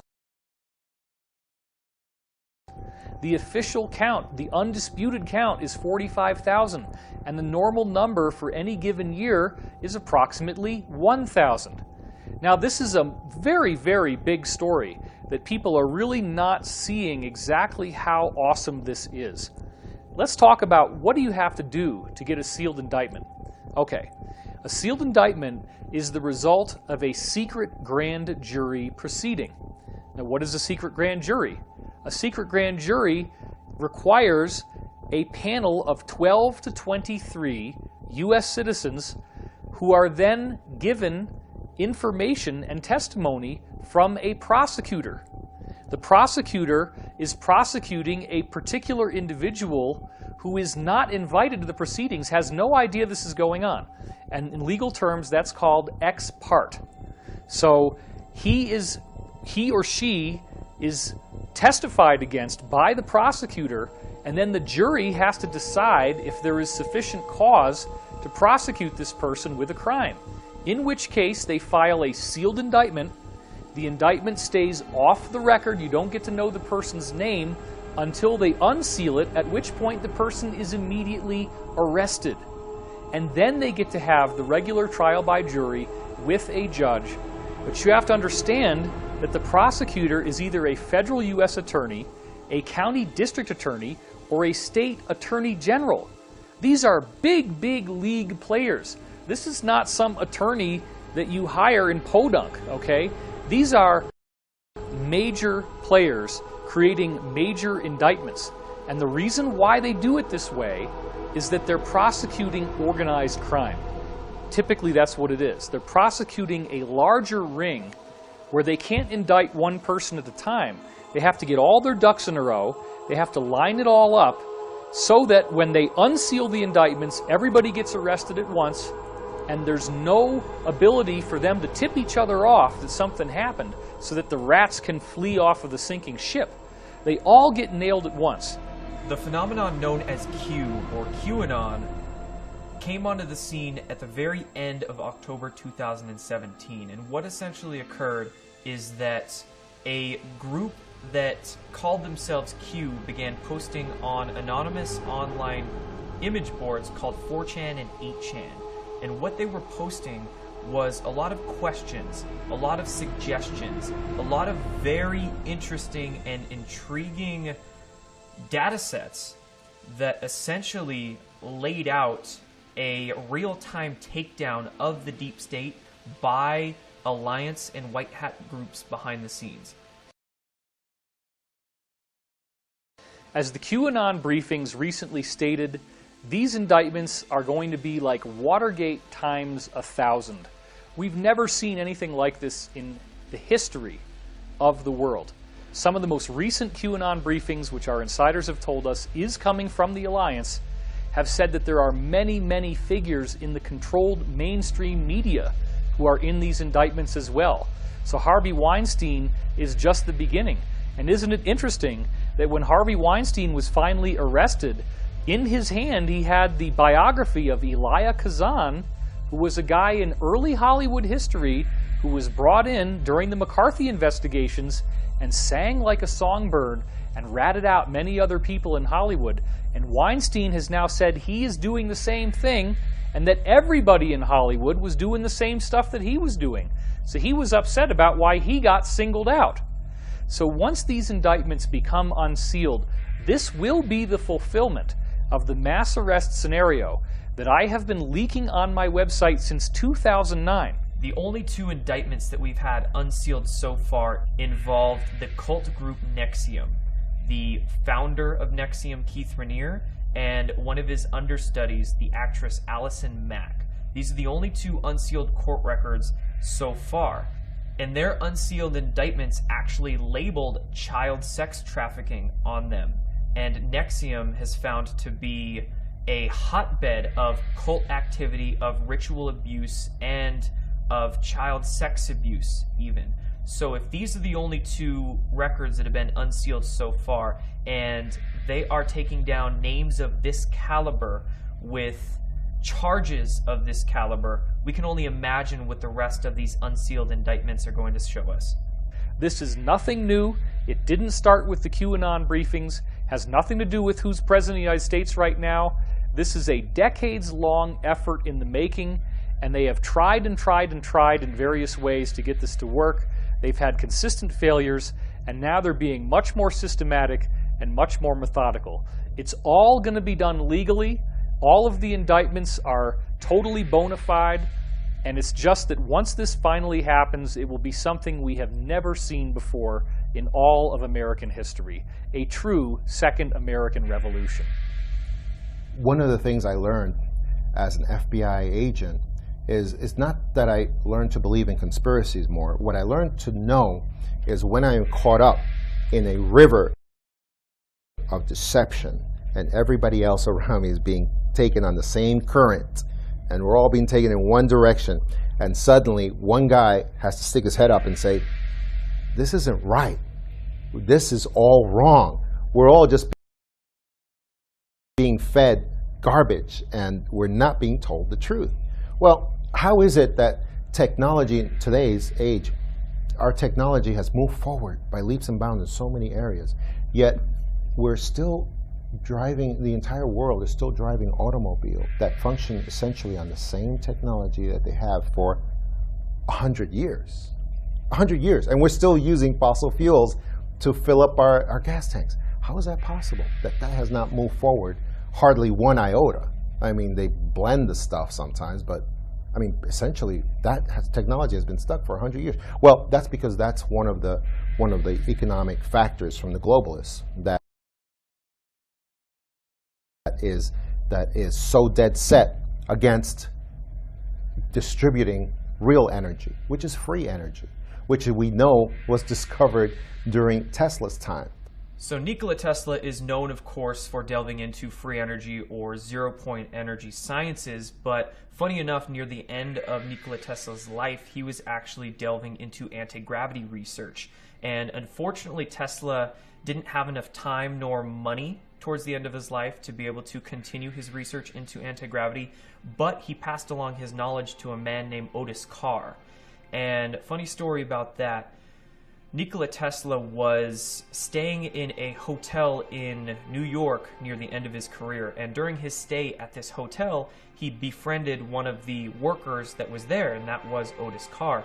And they courted a relationship, and Nikola Tesla actually felt comfortable enough to begin sharing some of his research with Otis Carr. Now, Otis Carr then went, after Nikola Tesla's passing, to develop this research out a little bit more so, and Otis Carr actually developed what was called the OCT-X1, I believe, and it was actually a flying saucer craft that was piloted with the consciousness of the individual, and he did, supposedly, actual experiments that were successful in navigating both space and time with this craft. So we could say Otis Carr actually was the first person to develop begin to develop a civilian-based space program. But he was essentially run out of business and was not able to continue the work he was doing because the military-industrial complex suppressed his work. But the same forces that destroyed that, I mean, at that time, supposedly it was Thomas Edison, who was a part of the global system. I mean, he was the original fossil fuels and normal electricity system, and he was but he was just a front man to destroy Tesla and destroy his because the efforts to destroy his patents came from national government, not just Edison and his private conglomerate that had billions of dollars even at that time. And the reason for that is why? Because this effort to repress free energy was coming from the elite powers in control, the ones that sit on top of everybody and tell everybody, we got to stop this. And what we're seeing today, of course, is that free energy is like a dam that they're sprouting leaks, and it's getting ready to burst forward because it is coming. It's coming really soon because it's been out there for so long. And I think we're getting to the point where it is going to come forward. And it's going to come forward maybe from several sources at the same time because the pressure has built up so much from so many different sources. So I think we are going to get it very soon. I was asked to give a paper at Vandenberg Air Force Base to the American Institute of Aeronautics and Astronautics. And their normal request would have been, tell us how you're trying to get new business using advanced technology. In other words, that was my job, to run 250 guys with different disciplines to try to get new business. But instead, I surprised them by saying, I want to give a talk called The Giant Discoveries of Future Science. And there was a moment of silence, and okay. So I developed this talk, and in this talk, what I established was I distinguished the difference between engineering and science. Engineers being people who want to build something and make it work. They don't really care how to get there. And the scientists who want to know the, quote, truth underneath. And I made that distinction, and then I gave examples of 10 scientific facts that are essentially established. You know, that the Earth evolved by gradual processes, and that there are Maxwell's equations are the right answer, and Einstein's E equals mc squared, that was all good. And then I took these 10 greatest achievements by the 10 scientists and asked, what can we tell about these 10? And the interesting thing was that you could tell 3 things. Number one, not a single one of them was known in the field. Number two, every single one of them had been criticized by their peers as being stupid or charlatans. And number three, the average age was 23 when they made their discovery. So I took that thought and wrote down a list of what I thought were the 12 greatest discoveries of the future that we had to attack. And the first one was how the UFOs work. The second was time travel. Well, not time travel was that towards the end, but the processes of the brain and the mind, psychic discoveries, psychokinesis, that sort of thing, and a bunch of those things were on the list. And the amazing thing is that today, in 2017, I am satisfied that my list that I said would maybe, and I give a probability of discovering these things, 20 years from now, my list was essentially already discovered, every single one, including time travel, at the time that I gave this paper. My engine's complete. I rebuilt it. I have the entire package setting and outsourced on the servers around the planet. Upon my death, the servers dump everything onto the web. And I mean everything. Blueprints, schematics, diagrams, list of materials, list of tools, list of suppliers that will help you get the tools, dimensions, 3-dimensional working models. You'll be able to any normal lab would be able to reconstruct this thing, get the same results I did. And I want that done because that will be validation of technology. But once it's built, it's not going to sit there. They're going to use it. And I expect in a year's time, once that kind of technology is dumped, they build it, they start using it, oil is reduced to a lubricant planet-wide, and that's it. That's the first step. Imagine what happens next. I don't want to be around. That's the reason it'd be a media circus, and I just not into that. So I'll just leave it behind, and y'all can play with it and do with what you want.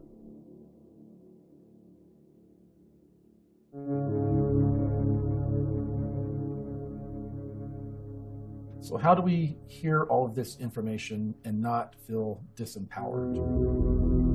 How does it not feel hopeless? Well, I look back when I start to feel hopeless to the reports of legitimate ET contacts that have occurred in the 40s, 50s, and 60s. In all of those reports, the ETs asked two things: grow spiritually or expand your consciousness, and demand the release of suppressed technologies from your governments. Those are the two things that we can focus on. If we begin to organize and demand the release of suppressed technologies, they will have no choice. If we focus inwardly on whatever our religion is, becoming the best human being that we can, and expanding our consciousness beyond our comfortable belief systems, when we do those two things, we are going to gain the freedom that we desire.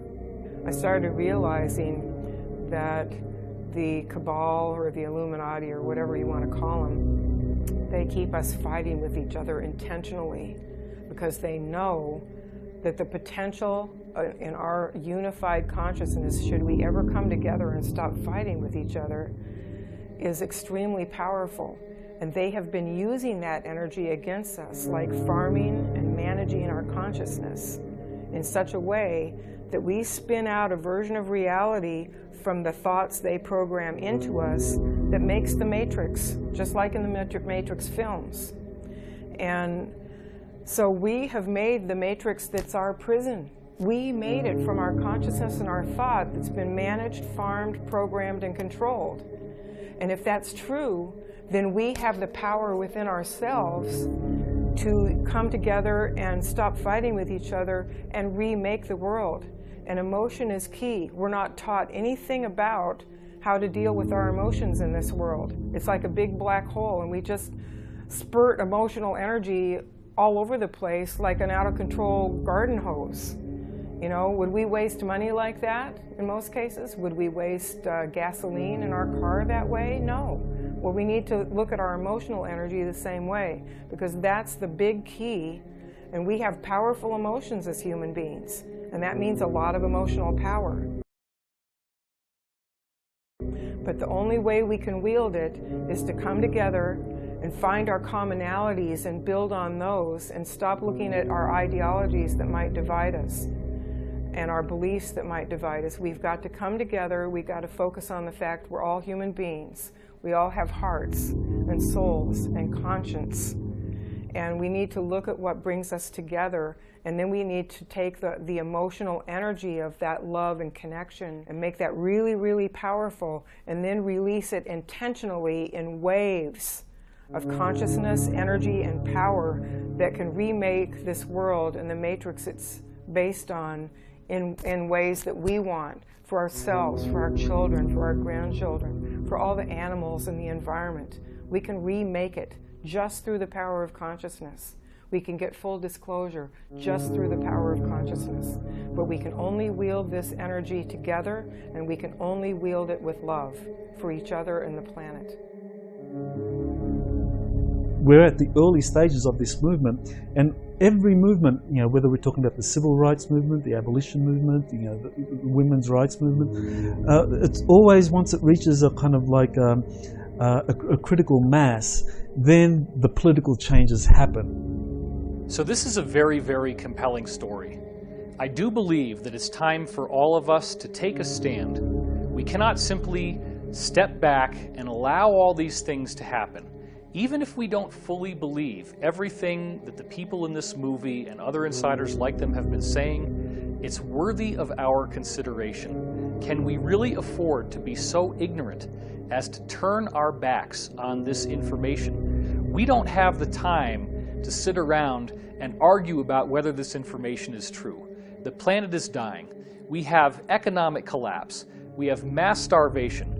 We have the largest mass extinction since the collapse of the dinosaurs.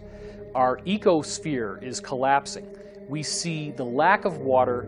We see ever-increasing global temperatures, and no one really is doing anything about it. The entrenched power structure stays the way it is. We're still burning fossil fuels. We're still not getting access to these amazing technologies. If we do get full disclosure, now the dam breaks. Now we're in a totally new reality, which very well could be the golden age that was promised to us in so many different ancient teachings and traditions. I do believe that in our lifetimes we will see the full disclosure of the so-called forbidden technology. We will become a truly galactic civilization, and we will do this with the cooperation of people in the military, people in the intelligence community, people who were working for the cabal and have decided to break away from all that, become insiders, and be the change that we want to see in the world. This film is an embodiment of that global movement. This film is the red pill that wakes you up to what's really going on in the world. They do not have the staff to fight us. The cabal is losing. We are on the winning side of history. We are moving forward step by step, and at some point this is all going to break open.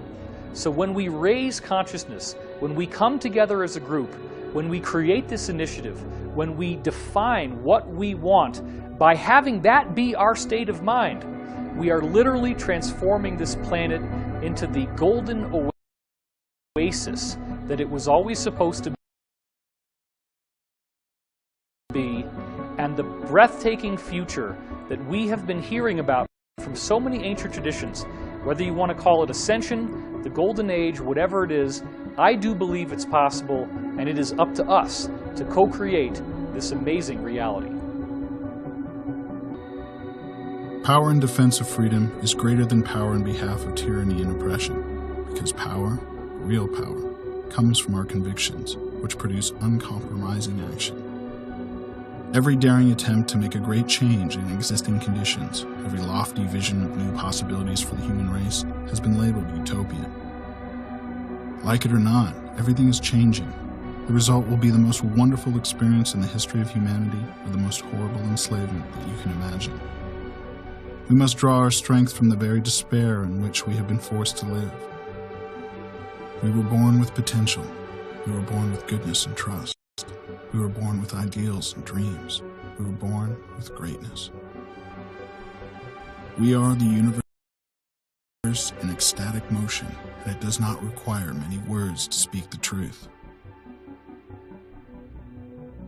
The ultimate end of all revolutionary social change is to establish the sanctity of human life, the right of every human on the planet to liberty and well-being.